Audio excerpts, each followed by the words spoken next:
I'm Ivan Kayser, CEO of Redscout, and this is James Gregson, Creative Director at LEGO, and one of the leaders of the internal creative team.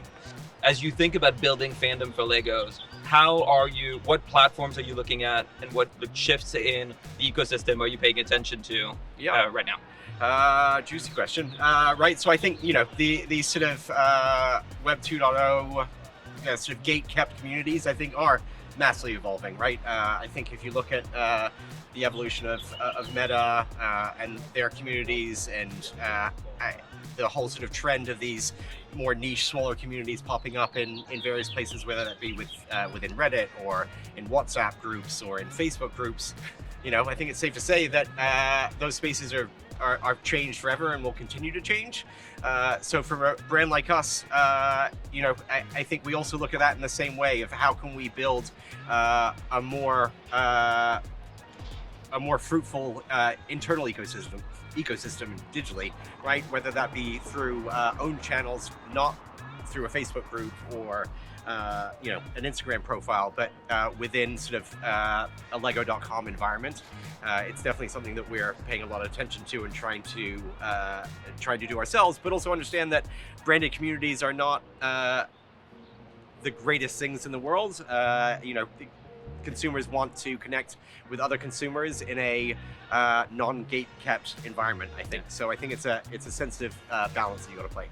Any platforms or strategies that you're particularly excited about right now? Everyone I think is excited about TikTok just for the pure content consumption standpoint. But you can't ignore some of the more sort of governmental issues with that platform. Yep. No, I think, it's a really quickly evolving space, right? Niche communities is a really hot topic at the moment. And I think I think it's a responsibility for a brand to let those communities exist without trying to own them, honestly. So the last topic that I want to talk about is like the way you run your team. You obviously have an awesome responsibility to protect the Lego brand, but marketing is also about creativity and inspiration. How do you navigate that dynamic of running an internal creative engine and at the same time seeking external inspiration while protecting the awesome and extraordinarily beloved asset that is Lego? Yeah, I think we look at it, everyone on my team looks at themselves as brand stewards, right? So we have a responsibility to make sure that we live up to our brand guidelines, right? And make sure that our brand shows up in the right ways. Maybe not the most exciting part of the job, but it is a reality. It's an important part of what we do.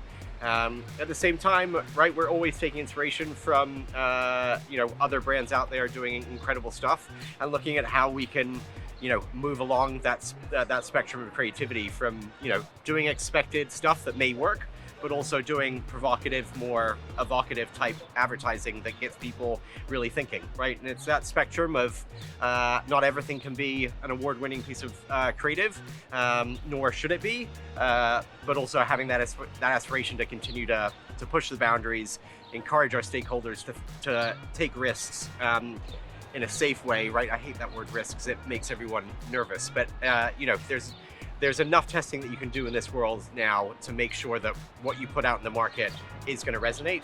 It's just that getting into that sell-in moment is really important.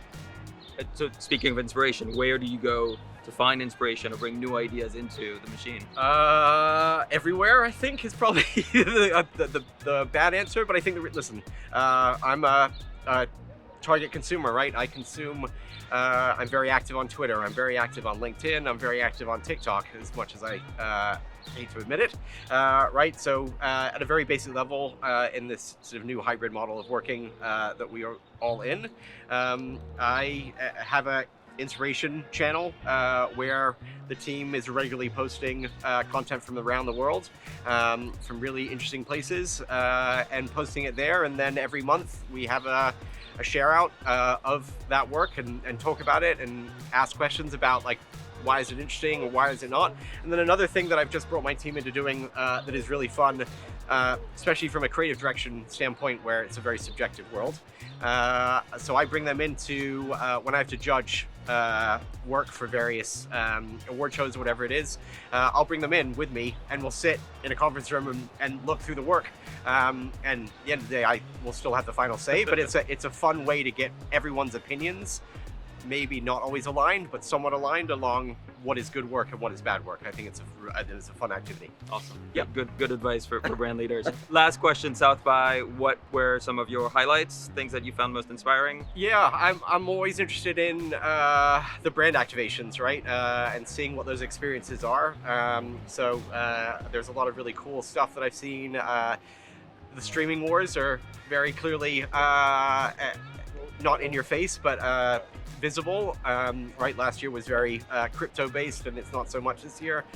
This year it feels very stream war heavy. So some really cool activations in HBO and really cool activations from Showtime. Yeah, lots of cool stuff. Cool. Yeah. Thank you, James. Thanks, man.